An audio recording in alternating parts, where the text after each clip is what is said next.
What's going on, buddy? Welcome back to a brand new spoiler review for Daredevil Born Again, episodes 1 and 2. Of course, the first two episodes are officially out. We can talk spoilers, and man, does it feel great to be back in Hell's Kitchen. Like, genuinely, like, as someone who loved that Netflix original series, and I'm sure there are so many of you out there that also love the series. When it got canceled, I was severely disappointed in Netflix for not pushing through and really much working that out. But thankfully, Disney has their own streaming service now. Kevin Feige swooped in, saved the day, brought in Charlie Cox and Vincent D'Onofrio. And then, the writer's strike happened. The actor's strike happened. And this was all in the middle of Daredevil Born Again being filmed. And they went back to the drawing board. They fully came to the conclusion that it just was not working, and now the series that we have is what they came back with. And for me, it does feel like that perfect continuation from Daredevil. This does feel like season 4 for the most part. I have like a couple small gripes here and there, but I think for the most part, this is about as perfect as your return to Hell's Kitchen can get. And I'm very excited to talk about the first two episodes again in a spoiler light. So you have been warned. We're going to dive into this. Make sure to hit that like, subscribe button. Tons of Daredevil content coming up soon. I'm currently filming this around like 1 a.m. my time. I do have the entire season, but I'm reviewing them just as I would be watching them. So episodes 1 and 2 I've watched. Have not watched the rest. As I go forward with all these spoiler reviews, you will kind of get that same gist as well.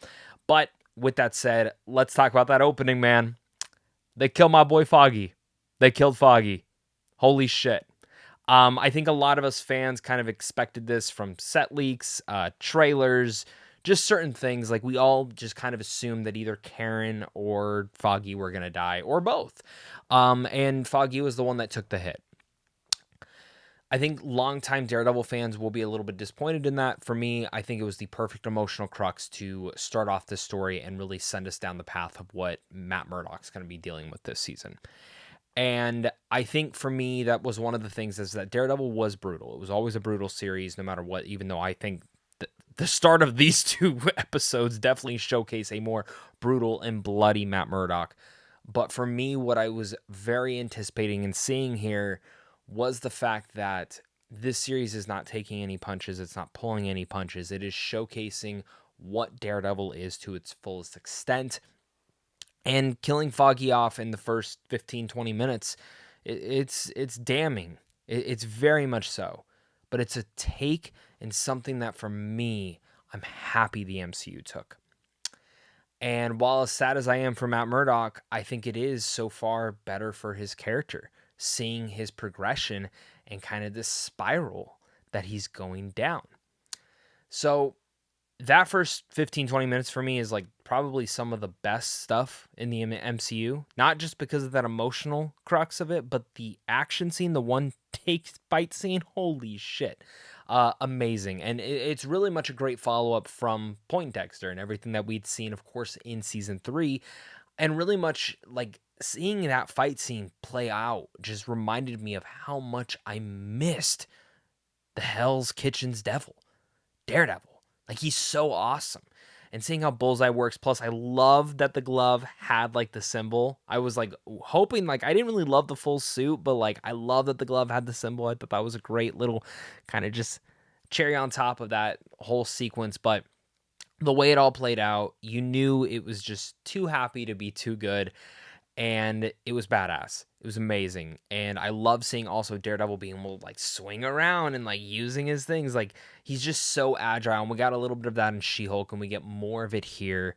And Daredevil just beat the shit out of Poindexter. Poindexter also had thrown so many knives in him. And we get to the point where he hears Foggy's dead, and he just throws Poindexter off the roof. Just fucking whoop, off the roof. Which is insane to me. Just throws him off. Wow. That's insane. But I think for me, it worked. I like that sequence happened. And the fact that you get that entire moment is, in a way, very harsh. And then Cherry, of course, comes up and sees Matt Murdock in pain and in agony, and sees him without his mask and all these sorts of things. And then it cuts. And it goes to the mask falling down, which is a fantastic shot. And it kicks into that Daredevil theme. And I remember at that moment, I didn't know what to feel like. I was like, I expected it, but I didn't expect him to actually go through with it. As fans theorize so much, but you never actually expect sometimes those theorizations to come true, and here it did. And then it skips 1 year later, and we see where Matt's at. He has a new firm. Karen and him aren't really talking. He's still dealing with the emotional death of Foggy. The trial's going on for that. He testifies against Poindexter. Him and Karen have a great conversation. Karen storms out, of course, though. And then it's really much catch up from there. We catch up with Kingpin, see where he's at, see where him and Vanessa are struggling at, which I really love that power dynamic is continuing there, and specifically seeing what Vanessa was doing while he was gone. I thought that was a great thing to continue. I was a little bit worried they weren't going to continue that storyline from season 3. They absolutely do here. But this first episode felt like kind of a catch up for everyone involved, and really much catching up where our characters are at necessarily. Kingpin's running for mayor. Daredevil's trying to get his life back together. Well, Matt Murdock is, and he's no longer the devil. And Daredevil's been gone for about a year. So to see all this kind of playing out, and then to culminate in that conversation because of him obsessing and fixating on Kingpin being back, and then them having that conversation in the diner, I thought was a fantastic scene, and was the scene that showed to me that no matter all the publicity and all the marketing, how they really much were surrounding how mature this series is, I was so happy to see, thank God, they're actually sticking with what really makes Daredevil important, and what has made this show so great is the dialogue, is the story, and everything of that nature. So all of that worked.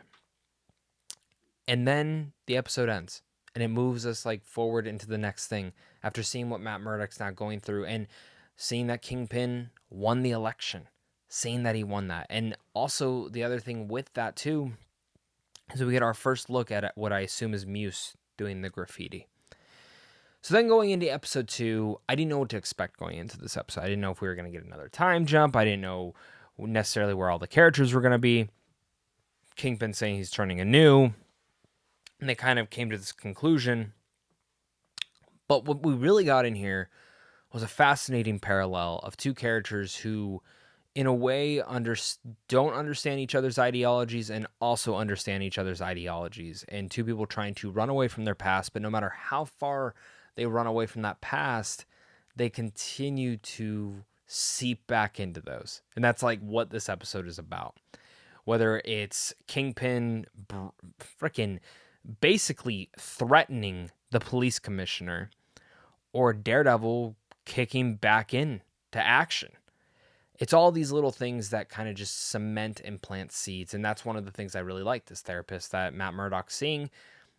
I assume that is Muse, the weird kid that came up, but also the Wilson Fisk's little security guy gets in there and gets Vanessa and him all into therapy.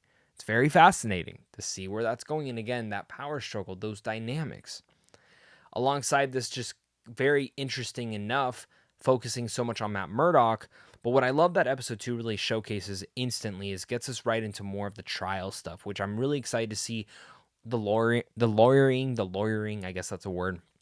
But more of that stuff and how he gets intertwined with Hector Ayala, who is the White Tiger. And the fact that Cherry is kind of his private detective, and when he goes there, he finds out he's the White Tiger. And the whole thing that plays out there, it's very fascinating. Very fascinating. I'm already interested in this character, and rest in peace to the actor. It breaks my heart that he passed away, and no matter how his character ends this season, if he does survive and he goes forward, it's going to make me sad that they're either going to have to recast or never bring back the character, because instantly in episode 2, I'm hooked into his storyline. I'm wanting to see where this plays out and how, he just threw that guy into the train, and I'm or the guy tripped or whatever it may be. But those cops were a little bit corrupt. And we kind of see this, Matt's wanting to clear this guy's name. He understands the vigilante thing. And I think, again, as this whole episode plays out and you see how he calls him out, he's like, I'm trying to help you. I need all these little things. And they're working all together, and seeing how he's putting together his Daredevil stuff with obviously his lawyer side.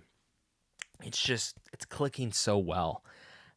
And I love how, again, this entire episode centers on both of them trying to run away from their past, but it's catching up to each of them. And they have to use their little things in a way that they didn't expect to. The blackmailing of the police commissioner, and of course Daredevil having to go into action, or Matt Murdock having to go into action when those corrupt police officers start kicking the shit out of them, which that tattoo looked a little bit like the dragged out skull from the Punisher, so that's going to be interesting to see. I'm assuming that's why Frank Castle's going to come back in, but I mean, when he's getting his ass kicked, like I just love the tone. I love like when he just stops the police officer from like going to the window. Like it's just like oozes goosebumps. And then Matt's getting his ass kicked. I'm like, oh my God, come on, kick ass, kick ass. And the second he pulled that dude's elbow through his arm, I'm like, oh, we are back. We are seriously back in action here. And it just throws the dude over. I mean, did he kill those cops? He had to have been close, right?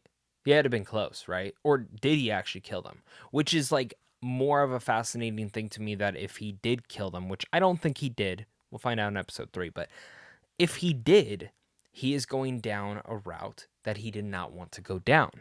And that is one of the things I love, is because now it ties back to Daredevil season 2 and his ideologies against the Punisher, which I can't wait to see how they bring back John back into this, because him casted as Frank Castle is like one of the best things ever. So I love Daredevil's episode 1 and 2. I think it's a near perfect like continuation. I think like if I had any nitpicks, I duly wish, and this is just something that like I don't think they could control, was the fact that we waited 7 years. It feels like a lot of time had passed in between, and I really wish there was a little bit more knowledge to that. Like the blip, that's like a massive event that maybe part of the season addresses, or maybe it doesn't. And I know not everyone wants to go back to that, but that's something that is continuity into the MCU, and I'm curious to see how did that affect their lives. That is something I want to know. And I wish they would have just like kind of come off the bat and maybe had a little bit of a slower start personally. Like the first episode kind of like centered back in, or had it take place like just a couple months after season 3. I don't know. I have like my personal things on that and just like personal thoughts too. But other than that, they're really setting up like Devil's Reign for the Daredevil comic. And even though it's called Born Again, which is this comic, oh, it's falling apart, this comic, I really like that a lot of what they're playing out is Devil's Reign. It's a fantastic comic if you haven't picked it up, but I'm so excited for episode 3. I can't wait to dive into this. Again, lots of Daredevil coverage, so make sure to hit the like, subscribe button, comment down below your guys' thoughts, spoiler reviews each and every week, as well as a full non-spoiler season review coming out probably tomorrow, and then a full spoiler season review coming out at the end of the season, of course. So you guys are safe. We're going to talk a lot of Daredevil. We're going to talk a lot of Marvel. A lot of content coming up. Thank you so much again for watching this. And of course, until next time, stay classy.